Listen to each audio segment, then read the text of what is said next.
सफेद लंगड़ा आम। आज तक आपने कई लोग देखे होंगे जिन्हें आम खाना बहुत पसंद है। आम का सीजन आते ही आम के दीवानों की दीवानगी उनके सर चढ़कर बोलने लगती है। ऐसे ही एक आम के दीवाने से आपको मिलवाते हैं जिसका नाम है कलावती देवी। सुशीला की सास कलावती को सिर्फ आम खाने का ही शौक नहीं है, बल्कि उसे इस बात का बड़ा घमंड भी है कि उसे हर तरह के आम की जन्मपत्री मालूम है।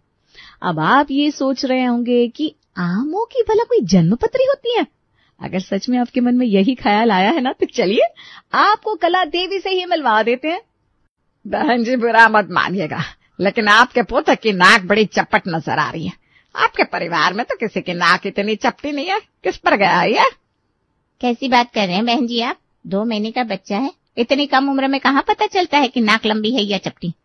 ये लो जी, हम कोई हवा में थोड़ी ना बातें कर रहे हैं, अनुभव है तभी तो बता रहे हैं। देखो जी, बताना हमारा फर्ज था, मानो ना मानो आपकी मर्जी। और ऐसा नहीं है कि हम आपके पोते में कमियां निकाल रहे हैं, इसका इलाज भी है हमारे पास। आंटी जी, वैसे मुझे भी ना इसकी नाक थोड़ी चपटी लग रही है, कोई उपाय है तो बताइए ना।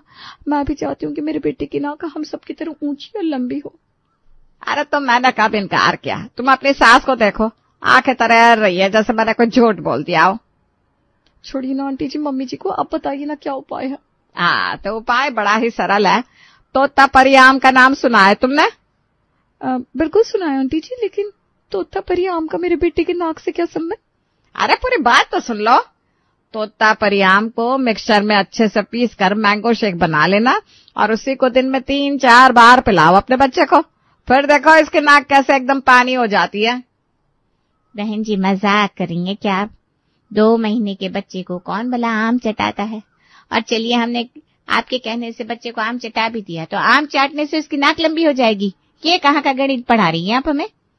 अरे भाई, कोई ऐसा वैसा आम चटाने को नहीं कह रही हूँ, तोतापरी आम चाटने को कह रही हूँ। तोतापरी आम देखा भी है कभी? अरे तोते की चोंच जैसी नोक होती है उसमें। जब तोतापरी आम आपका पोता खाएगा तो उसकी भी तोते जैसी पानी नाक हो जाएगी। कलावती की जाने की बात। माँ जी, क्या बोलती हैं आप? आम का सीजन तो चल रहा है ना, मंगवा लो क्या तोतापरी आम? क्या पता हमारे मुन्ने की नाक सही हो जाए। अरे बहू, पढ़ी लिखी है तू, ऐसे अनपढ़ जैसी बातें करते शर्म नहीं आती तुझे? ये कलावती कुछ भी बेच कर चली गई और तूने खरीद भी लिया। अरे मूर्ख बना कर गई है तुझे, बेवकूफ 1 नंबर की। अगर ऐसे ही आम खाने से नाक लंबी होने लगती तब तो फिर दुनिया में कोई छोटी नाक का रहता ही नहीं। फालतू के टोटके के चक्कर में मत पड़। और वैसे भी तू बड़ा ज्ञान बगाड़ती है कि 6 महीने से पहले बच्चे को पानी भी नहीं देना, और अब तू आम खिलाने तैयार हो गई। माँ जी, बच्चे की सलामती के लिए जो करना पड़े करूंगी जरूर। क्या पता आंटी जी का नुस्खा काम कर जाए। सास के मना करने के बाद भी मुन्ना की माँ तोतापरी आम मंगाकर चुपके चुपके अपने बेटे को थोड़ा थोड़ा खिलाने लगती है, और आखिर वही होता है जिसका डर था। 2 महीने के बच्चे को आम खिलाने के कारण उसका पेट गड़बड़ हो जाता है और अंत में उसे डॉक्टर के पास ले जाना पड़ता है। हो गई तेरे बेटे की नाक लंबी, या अभी भी कुछ बाकी है? मिल गया स्वाद? अपने बच्चे की सेहत के साथ खिलवाड़ करते हुए शर्म नहीं आई तुझे? पर चल, तू तो अभी 24 साल की है, खटिया तो मैं इस कलावती की खड़ी करूंगी। खुद 2 पैसे की अकल नहीं और दुनिया को नुस्खे बांटने चली है महारानी। अगले दिन पड़ोसन कलावती को खरी खोटी सुनाने के लिए उसके घर पहुंच जाती है। कलावती बहन, जरा बाहर निकलिएगा। क्या बात हो गई आंटी जी? मम्मी जी घर में नहीं है, सत्संग के लिए गई हैं। कुछ जरूरी काम हो तो मुझे बता दीजिए, मैं माँ जी को बता दूंगी। जरूरी काम क्या होगा? तुम्हारी सास के उटपटांग नुस्खों के चक्कर में मेरे पोते की जान मुसीबत में आ गई थी, और पता नहीं मेरी बहू को क्या उल्टी सीधी पट्टी पढ़ाकर चली आई कि तोतापरी आम खाने से बच्चे की नाक लंबी हो जाती है। मेरी बेचारी भोली भाली बहू बातों में आ गई कलावती की, और मुन्ने को दिन में 4-4 बार आम खिलाने लगी। पड़ोसन की बात सुनकर बहू सुशीला का सर चकराने लगता है। अरे आंटी जी, ये क्या कह रही हैं आप? आपका पोता तो अभी 2 महीने का है। माँ जी की तरफ से मैं माफी मांगती हूँ। वाकई माँ जी को ऐसी बेहूदी सलाह नहीं देनी चाहिए थी। छोड़िए ना आंटी जी, हम लोग उन्हें समझा देंगे।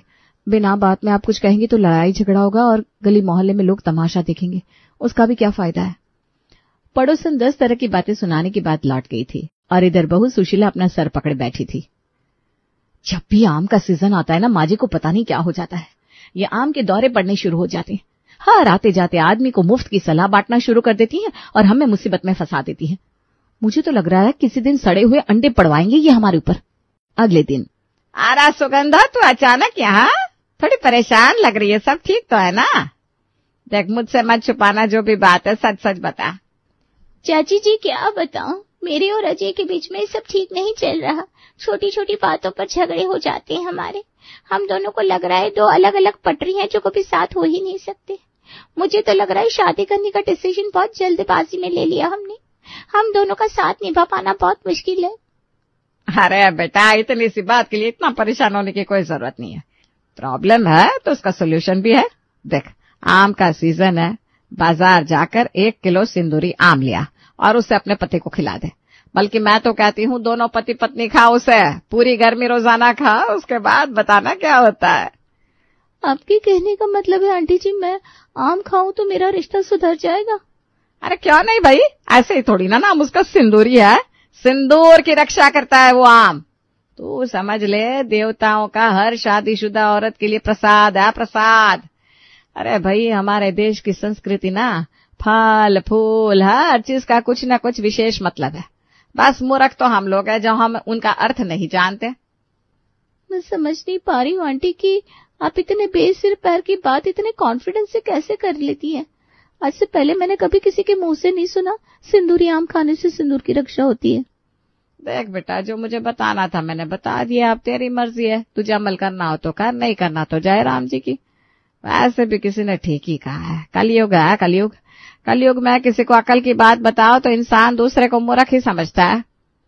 अपने देवर की बेटी सुगंधा को बेसिर पैर की सलाह देने के बाद कलावती उल्टा उसे ही कोसते हुए अपने घर के अंदर आती। अरे भाई, मालती आ गई तो 2 दिन बाद आ रही है, कान खोलकर सुन ले। अगर तेरा यही रवैया रहा ना तो मैं निकाल कर बाहर खड़ा कर दूंगी तुझे। काम वालियों की कोई कमी नहीं है कॉलोनी में। तू रोज रोज छुट्टी मार के बैठ जाती है और फिर तेरी वजह से हम सास बहू का झगड़ा हो जाता है। मेरे को पता है मेम साहब, आपकी बहू कितनी तेज है। काम के वास्ते बहुत चिक चिक करती होगी ना। 2-4 दिन एडजस्ट कर लेने का ना। आप थोड़ी हेल्प कर दिया करो मेम साहब को। मैं कोई जानबूझकर शौक से थोड़ी ना छुट्टी मारती है। अरे ये बड़ी परेशान है मैं आजकल, क्या बताएं आपको। क्यों भाई, तू क्यों परेशान है, कुछ हुआ है क्या? मेम साहब, मेरी बेटी है ना चंदा, शादी की उम्र हो गई है उसकी। उसी की चिंता में दिन रात मेरे को टेंशन लगेला रहता है। कितने लड़के देखे उसके वास्ते, लेकिन कहीं पर भी बात फिक्स ही नहीं होती उसकी। लड़का चाहे खुद उल्टा तवा क्यों ना हो, सबको एकदम गोरी चिकनी लड़की चाहिए। अब मेरी लड़की का रंग थोड़ा दबासा है, इसमें उस बेचारी की क्या गलती बताओ। अरे लाखों में एक है मेरी बेटी, लेकिन किसी की समझ में ये बात आएगी तब ना। सबको सिर्फ गोरी चमड़ी की पड़ेली है। इतनी सी बात। अरे तेरी लड़की का रंग दबा है इसीलिए रिश्ता नहीं हो रहा ना, तो मैं किस मर्ज की दबा हूँ? तूने पहले क्यों नहीं बताया मुझे? मैं तुझे उपाय बताती हूँ। अरे सोने की तरह निखर जाएगा तेरी लड़की का रंग। क्या बात कर रही ली मेम साहब, जरूर कोई ब्यूटी ट्रीटमेंट बताएगी आप। देखो मैं गरीब औरत है, मेरे पास ये हीरोइनों की तरह मुंह चमकाने के लिए। अरे पूरी बात तो सुन, मैं कौन सा तुझे लाख रुपए वाला नुस्खा बता रही हूँ। सफेद आम का नाम सुना है तूने? ज्यादा कुछ करने की जरूरत नहीं है। अपनी बेटी को बोल आम के पूरे सीजन में उसे ज्यादा कुछ नहीं करना, बस रोजाना एक सफेद आम खाना है। 1 आम सवेरे, 1 दोपहर, 1 शाम। फिर देख कैसे सफेद हो जाती है तेरी लड़की की रंगत। क्या बात कर रही ली मेम साहब, सफेद आम खाने से रंग साफ हो जाता है? मैं तो पहली बार सुन रही है। वही तो, तुझे पता भी है, आमों के मामलों में ना PhD कर रखी है मैंने। हर आम के गुण, दोष, स्वाद, रंग, महक सबके बारे में सटीक जानकारी है मेरे पास। मुझे पता नहीं होगा तो किसे पता होगा कौन सा आम किस जगह काम आता है। अब तू ना बातों में टाइम वेस्ट मत कर, फटाफट अपनी लड़की को सफेद आम खिलाना शुरू कर दे। फिर देख कैसे हीरो जैसे लड़कों के रिश्ते आते हैं तेरी लड़की के लिए। हालांकि काम वाले को उसकी बातों पर यकीन तो नहीं था, लेकिन फिर भी एक तो गरीब, ऊपर से अपनी कम पढ़ी लिखी सांवली बेटी की शादी में आ रही दिक्कतों से परेशान पुष्पा अपनी बेटी को सफेद आम खिलाने के लिए तैयार हो जाती है। थोड़ी देर बाद घर के काम निपटाने के बाद काम वाली पुष्पा एक बार फिर बहू सुशीला के सामने आकर खड़ी हो जाती है। सुशीला मेम साहब, थोड़ा पैसा एडवांस मिलेगा क्या? वो क्या ना आज मेरे को सफेद आम की पेटी खरीदने की है। क्यों भाई, पूरी पेटी खरीद के क्या करेगी? ऐसा कौन सा खजाना गड़ा है सफेद आम में? अरे मेम साहब, आपको आपकी सासू माँ ने नहीं बताया है क्या? वो क्या है ना, मेरी बेटी का रंग थोड़ा दबेला सा है, तो उसी के लिए बड़ी मेम साहब ने मेरे को नुस्खा बताया है। देख पुष्पा, पैसे तू ले जा, मैं पैसे देने के लिए मना नहीं कर रही, लेकिन कुछ तो दिमाग लगा ले। आम खाने से कोई गोरा हो जाता है क्या?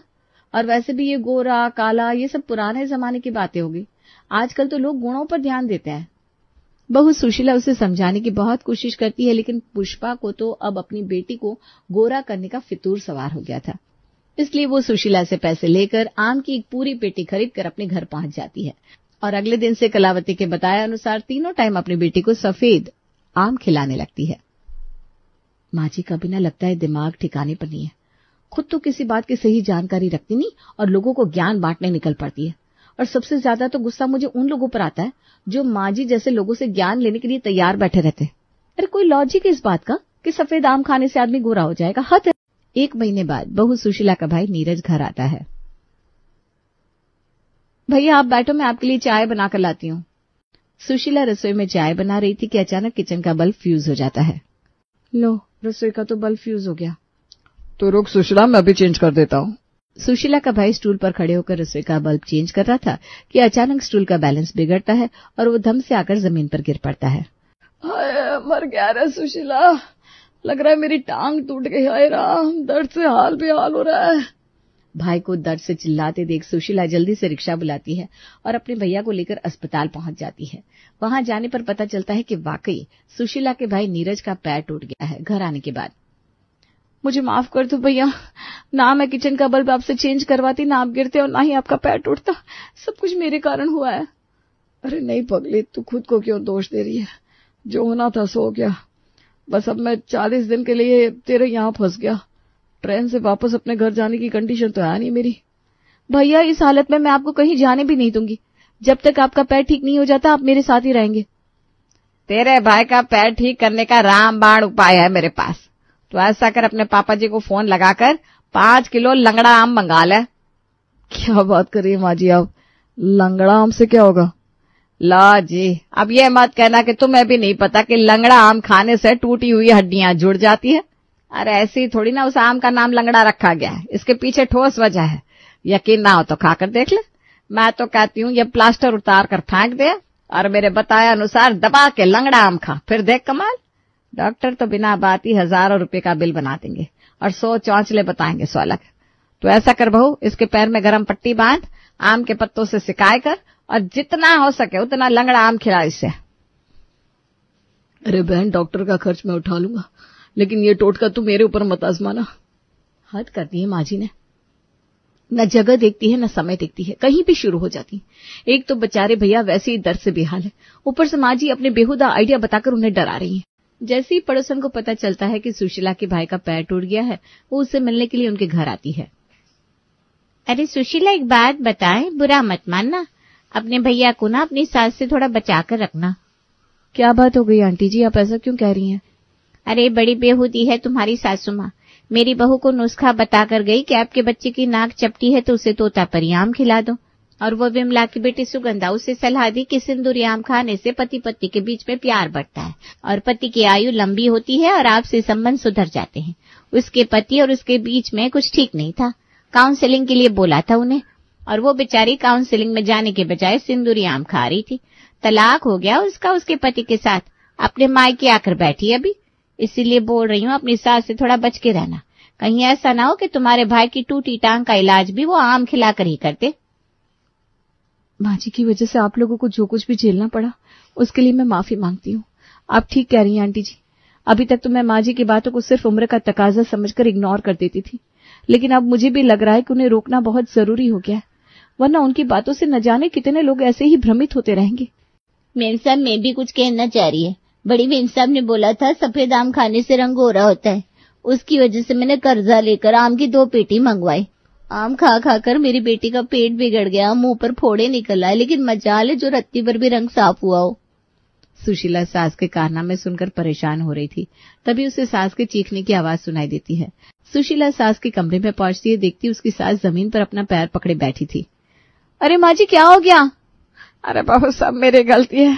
थोड़ी देर पहले मुझसे तेल गिर गया था, मैंने उसे साफ नहीं किया और खुद ही अपने गिराए तेल में मेरा पैर फिसल गया। हाय हाय, लगता है मेरी भी हड्डी टूट गई। तू जल्दी से मुझे अस्पताल लेकर चल, दर्द से मेरी जान निकली जा रही है। कमाल करती है माँ जी आप। अभी कल ही तो आप मुझे बता रही थी हड्डी टूटने पर अस्पताल ले जाने पर डॉक्टर बिना बात का बिल बनाकर लूटते हैं। आपको अस्पताल ले जाकर पैसों और समय की बिल्कुल भी बर्बादी नहीं करूंगी मैं अभी बाबूजी को फोन करके लंगड़ा आम की पेटी मंगवा लेती हूँ।